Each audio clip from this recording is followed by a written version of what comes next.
otro tema, usted ahora que hacía este repaso histórico, pues hablaba de estos grupos que siempre existen, ¿no? Que se contraponen a ciertas políticas públicas.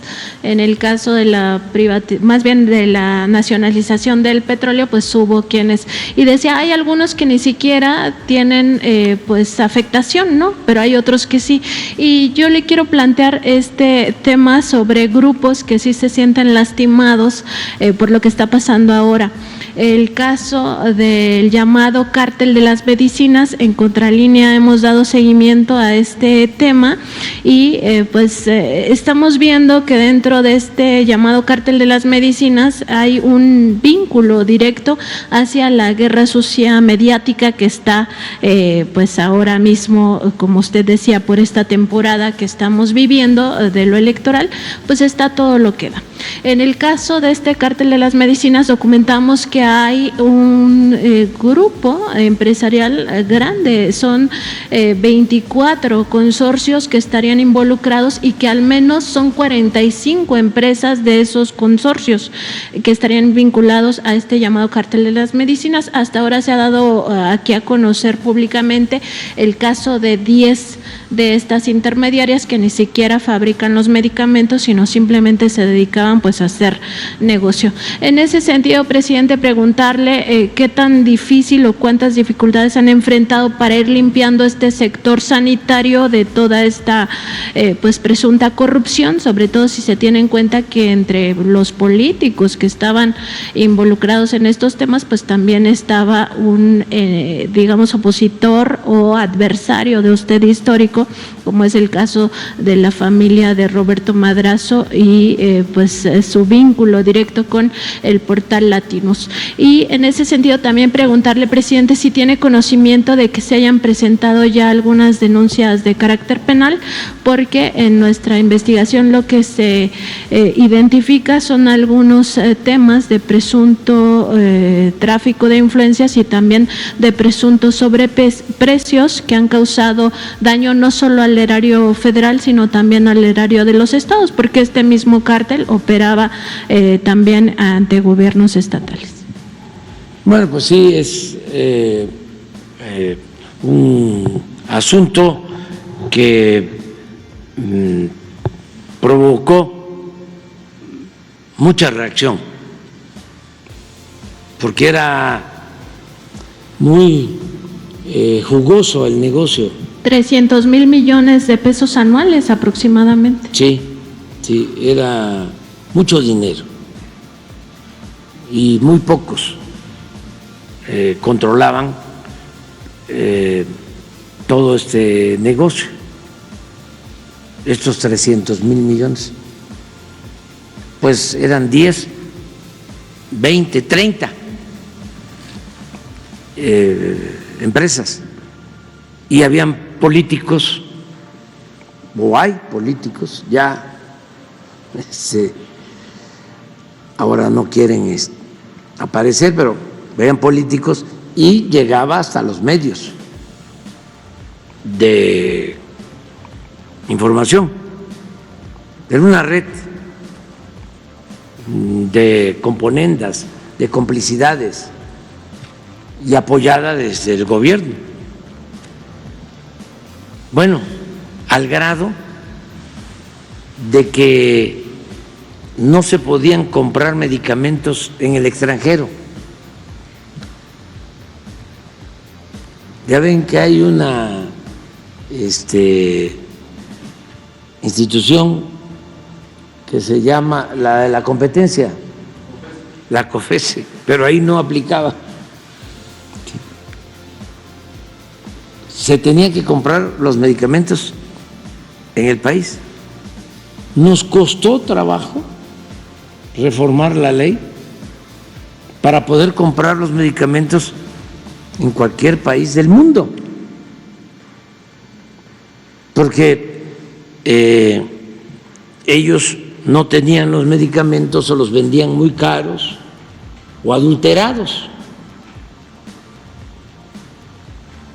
sin control, porque también tenían el manejo de toda la regulación sanitaria, de COFEPRIS. Era una mafia bien organizada. Entonces se quedaron muy molestos. Al final vamos nosotros a informar el día 9 de abril.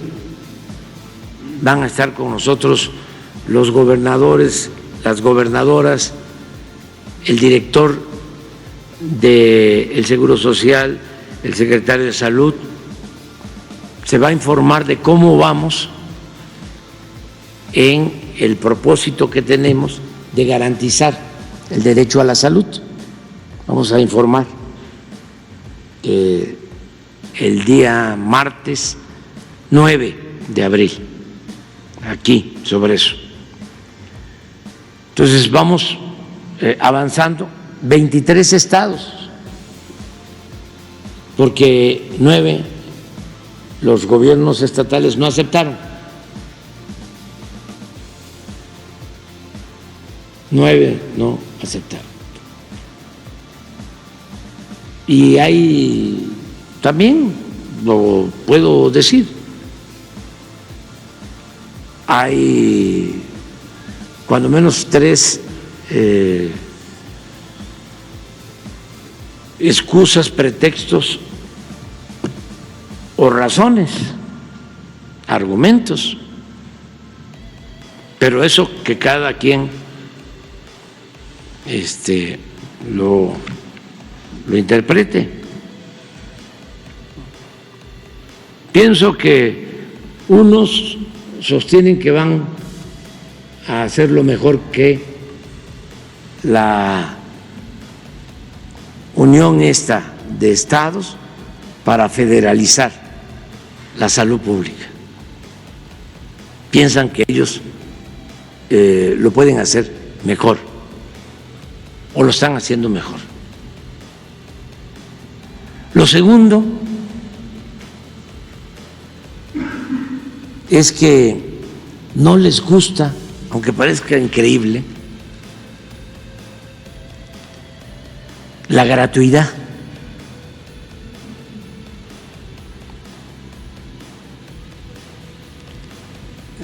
Porque lo consideran populismo, paternalismo, hasta comunismo.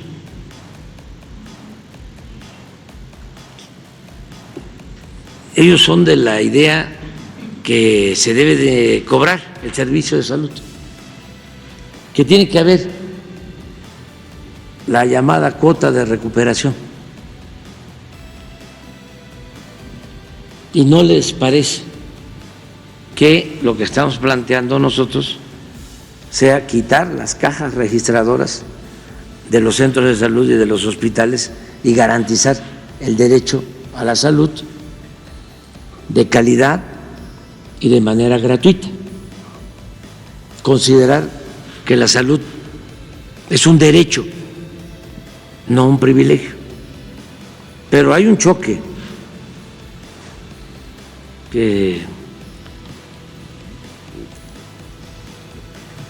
de concepciones.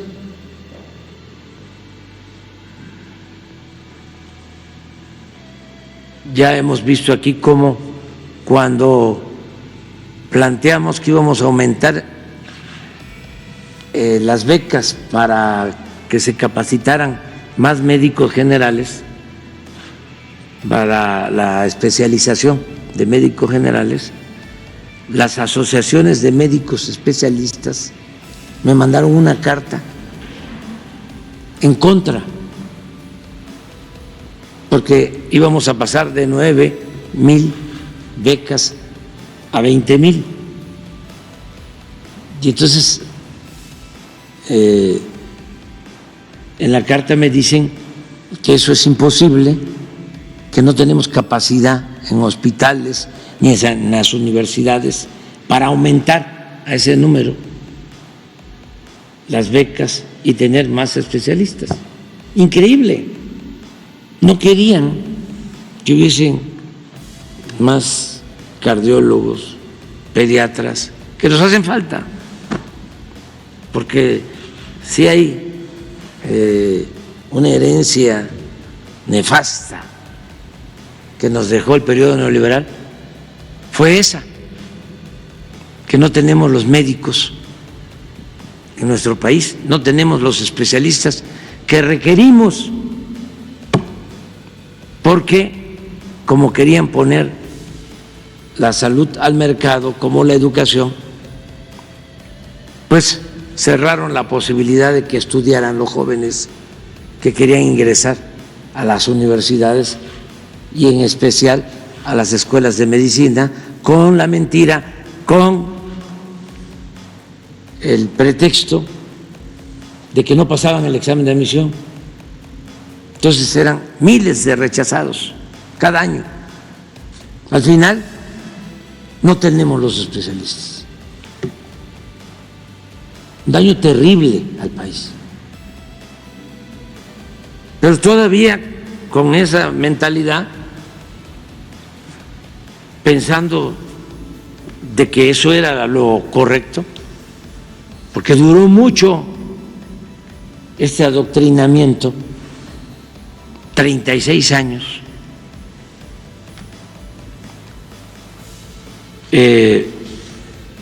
se oponen, claro que no les hicimos caso, y gracias a eso ya está saliendo la primera generación de médicos especialistas, ya no de 9,000, sino de 18,000 o 20,000 especialistas. Y aún así nos van a faltar.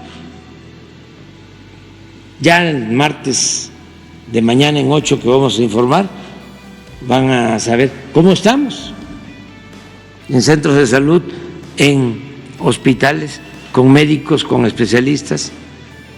Tenemos que contratar solo médicos generales, 9,000 más. Y hay algo también especial, se tomó la decisión de que los que van a trabajar en hospitales rurales, porque es muy difícil que un especialista vaya pues a un hospital rural como Guadalupe Tepeyac en Chiapas, o Benemérito de las Américas, que hay otro hospital, Buenavista, Michoacán, en la Tierra Caliente, que hay otro hospital, pero pues es muy difícil. Entonces les vamos a dar una compensación para que primero tengamos a los especialistas de las zonas más apartadas, donde vive la gente que más necesita de apoyo médico. Entonces, esa es la segunda razón. Y la tercera es corrupción. O sea, primero porque piensan que lo hacen mejor. Segundo, por esta concepción clasista que predomina.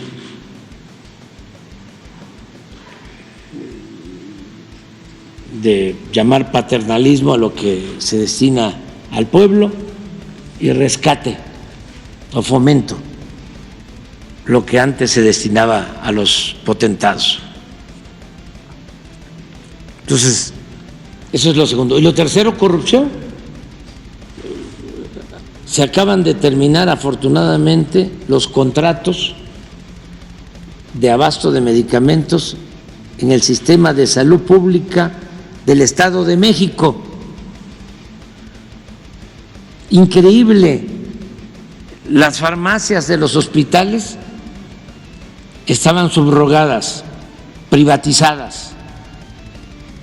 Y sí, son todas esas empresas a las que haces mención. Y llegaba a los medios. Por eso el enojo, pero ¿qué hacemos? Es mejor que se enojen, ¿no? Que permitamos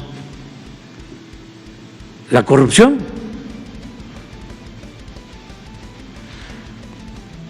Además,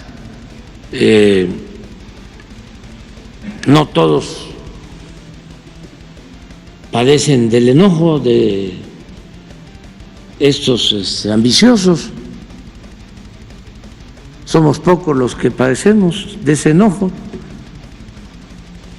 A quienes insultan más es a nosotros, y nosotros pues ya lo hemos dicho, ¿no? Tenemos nuestra conciencia tranquila. Y repito, ya Manuelita ya está en el cielo porque era una mujer muy buena. Se debe de estar hasta riendo. Entonces no hay problema. Es mejor, aunque se enojen, limpiar, purificar la vida pública.